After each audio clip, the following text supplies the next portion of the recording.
Bem-vindos e Cybercultura e Ensino. A cybercultura ela muda o paradigma do ensino e as práticas elas deveriam se adequar a essa mudança de paradigma. Qual é essa mudança de paradigma? O conhecimento ele não se dá mais, ou talvez nunca tenha se dado, como uma informação pura e simplesmente transmitida. Na verdade, a informação ela é processada pelo nosso cérebro e transformada em conhecimento. E no século XXI, essa informação ela não é processada apenas individualmente, mas em integração com outras pessoas. É o que o filósofo Pierre Levy chama de inteligência coletiva. Então, o conhecimento, ao ser um processamento totalmente conectado com outras pessoas através da internet, através de redes sociais, fóruns, blogs, ela não se dá apenas a partir do eu. E nessa integração envolvem características diferentes, gostos diferentes, preconceitos diferentes, que, se não forem levados em conta enquanto fatores da construção do conhecimento, você tem uma reverberação, um abalo sistemático de qualquer entendimento sobre a sociedade. Então, algo que é processado individualmente também é processado coletivamente, representando uma mudança em todo o sistema social, mesmo que inicialmente seja algo individual. Por exemplo, os cancelamentos. O que são os cancelamentos? Alguém, numa experiência individual, real ou não, entende que algo foi colocado de maneira preconceituosa e isso seria inaceitável. Isso é inicialmente processado individualmente, mas essa pessoa está conectada com toda uma rede que vai processar, em conjunto com esse processamento individual, aquela informação. Mas esse processamento coletivo, dessa inteligência coletiva, não necessariamente ela vivenciou a experiência original, mas correu em paralelo com tudo aquilo que tem a ausência nesse paralelo. Essas pessoas não estavam lá. Só que, diferente de um preconceito, que ele é repetido sem nenhum tipo de conhecimento, esse conhecimento anterior é aquela experiência individual daquele que, no caso dos cancelamentos, denunciou.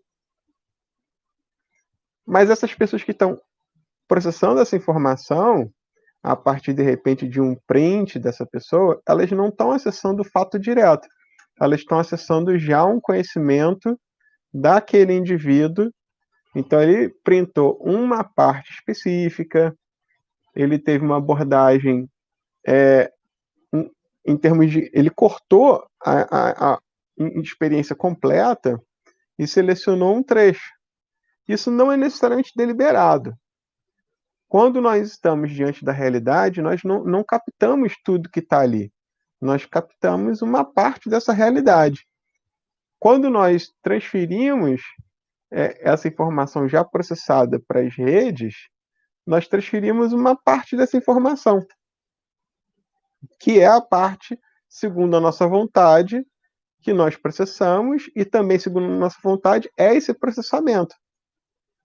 Então, ao mesmo tempo que nós temos um processamento coletivo dessas experiências individuais, é complicado, porque não tem como a gente desconectar todo aquele conhecimento produzido no coletivo das nossas experiências individuais, mas também não tem como a gente conectar essa produção coletiva de conhecimento com as experiências individuais de cada um. Então é como se as redes sociais elas fossem ali um sistema de ensino adequado ao como que a cybercultura é, mas sem o necessário critério para você diferenciar o que seria um processamento de informação interessante de um processamento de informação baseados em informação não necessariamente falsa, mas informação enviesada, distorcida, fruto de preconceitos na construção daquele conhecimento. Isso é um problema, porque ao mesmo tempo que nós aprendemos com as redes sociais de maneira coletiva, nós não aprendemos qualitativamente como aprenderíamos num sistema pré-internet com os livros. Enquanto que os livros, nós necessariamente precisamos refletir, buscar, pesquisar, poderíamos até ler ao pé da letra o que estava escrito ali, mas ainda assim o entendimento precisaria de um certo raciocínio. Nas redes sociais, esse raciocínio não é individual, ele é coletivo. Então, quando você está raciocinando, se você tem um cuidado de raciocinar, isso está mais ou menos dentro do seu controle, porque você está ali consciente, querendo tentar entender o que está dito ali, mas quando se trata dessa inteligência coletiva, não tem esse controle sob suas mãos, porque são vários indivíduos, vários interesses, vários tipos de pessoas diferentes, vários preconceitos. Então, escapa do seu controle completamente.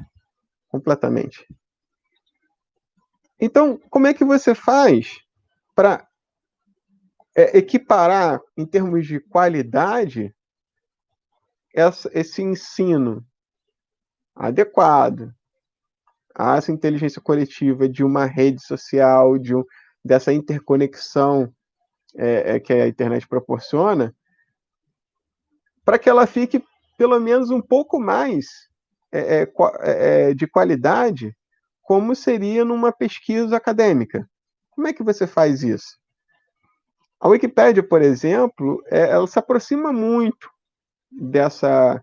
desse caráter qualitativo desejável de uma produção de conhecimento coletiva, porque ao mesmo tempo que você tem todo esse mesmo sistema das processamentos individuais, inicialmente, também acontecerem em processamento coletivo daquelas informações todas, produzindo um conhecimento que pode estar desconectado do fato, porque o fato está na mão de um indivíduo e não de todos eles que estão processando, você tem o cheque de informação e ainda uma tentativa de você buscar referências, de você buscar um entendimento, de você buscar um lastro nos fatos, seja em livros, reportagens, alguma coisa que seja confiável. Mas isso ainda está preso a um paradigma que já está extinto. O que é um site confiável? O que é um livro confiável? O que é uma fonte confiável? Em termos de mídia, por exemplo, o que é um jornal confiável? Se você pode ter um grande grupo de mídia que, tendo um interesse específico econômico, ele pode enviesar a sua linha editorial, selecionar a dedo o que vai ser apresentado no seu jornal principal. A mesma coisa acontecia com os livros e com a cybercultura, isso é potencializado. Então você tem uma produção de informação enorme, em paralelo e coletiva, que coloca em próprio xeque essas fontes de informação confiável. Então não tem mais fonte de informação confiável, E talvez nunca tenha havido fonte de informação confiável. Só que, como se diz que a história é escrita pelos vencedores, com os avanços tecnológicos, a história não é escrita apenas pelos vencedores. Porque a quantidade de informação que a rede suporta, atualmente, ainda não chegou no ápice. Talvez não chegue num ápice, não sei.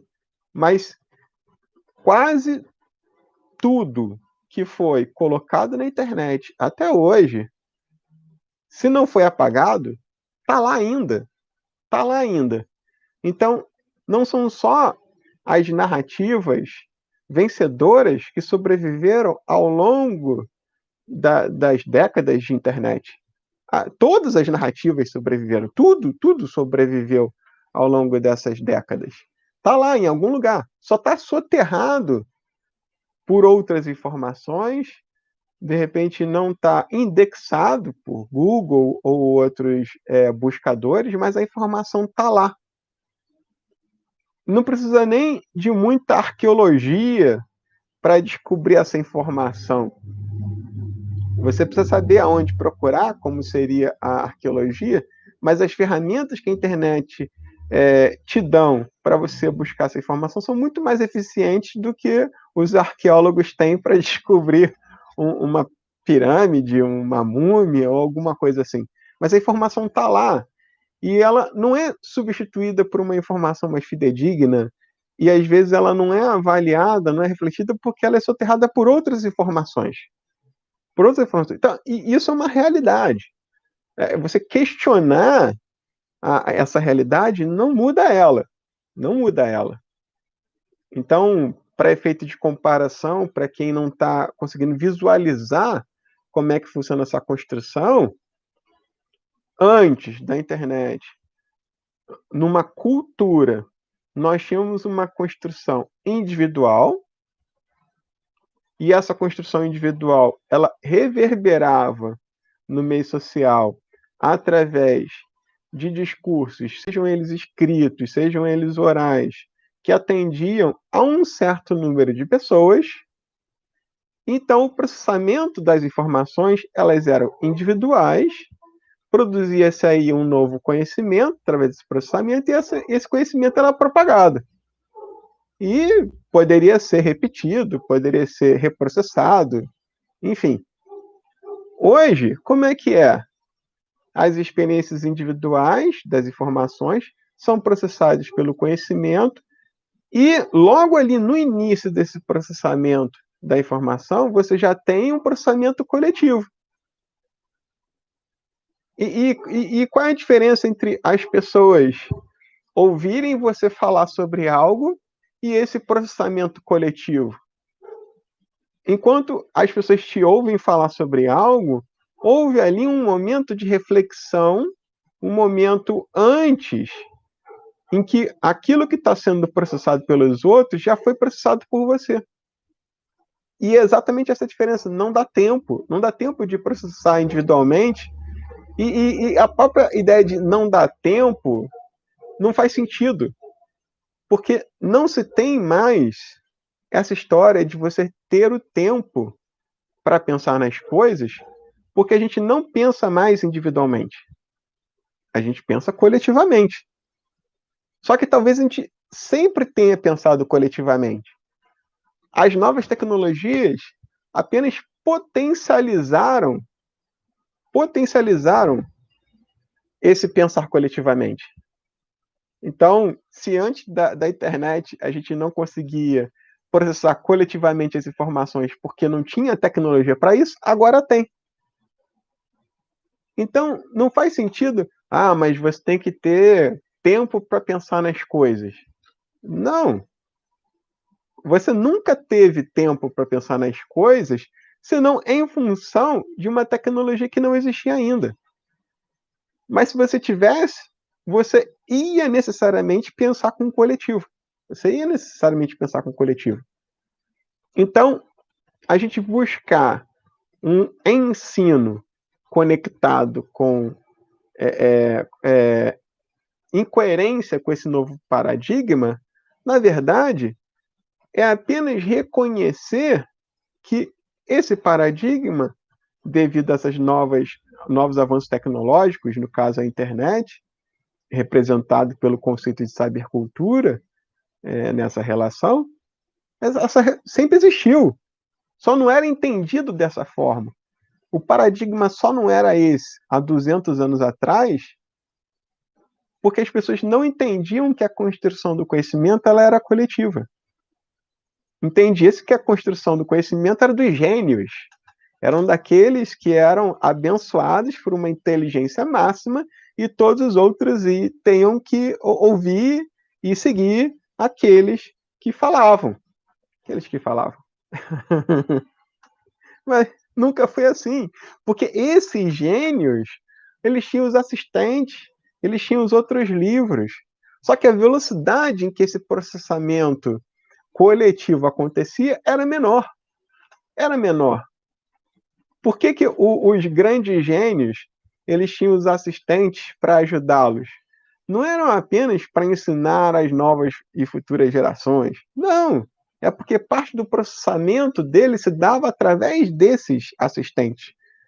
Só que a história atribui aos gênios a genialidade, quando na verdade foi uma construção coletiva que, mais lentamente que é o permitido pelas tecnologias de hoje, acabou se não atribuindo o louro da vitória a todos os responsáveis, e apenas a alguns.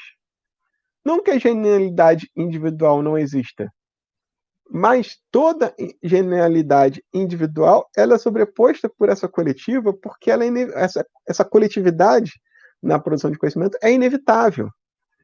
Só se você colocar uma pessoa no meio de uma ilha deserta, sem ninguém, é que ela vai começar a produzir um conhecimento desconectado de novas interações sociais, porque todas as interações sociais que ela estabeleceu antes vão ser responsáveis por aquele processamento individual, porque aquele processamento vai ser coletivo, porque ele teve experiências anteriores. Então, é como se a internet ela fosse uma cooperação, que os indivíduos podem não se perceber cooperando, mas eles estão cooperando. Talvez eles não tenham nem o mesmo interesse, mas eles estão cooperando no quê? Na construção do conhecimento. Então, a cultura, ela nunca foi uma construção individual. E a cybercultura também não é uma construção individual. Qual é a diferença entre a cultura e a cybercultura? É que as novas tecnologias permitem essa construção de maneira mais visível. É como se você estivesse vendo algo em câmera lenta e parece que está parado. E agora você está vendo rápido e parece que está em movimento. Mas não tem diferença entre os dois, a não ser essa velocidade, a não ser a tecnologia e o que ela facilita. Facilita. A troca de informação. Já tinha troca de informação. Só que o que você hoje tem? Troca de mais quantidade de informação, tem mais informação. Então, o ensino, ele necessariamente tem que se adaptar a esse paradigma da sabercultura, mas ele já tinha que se adaptar antes, e não se adaptou. Bom, obrigado, até a próxima.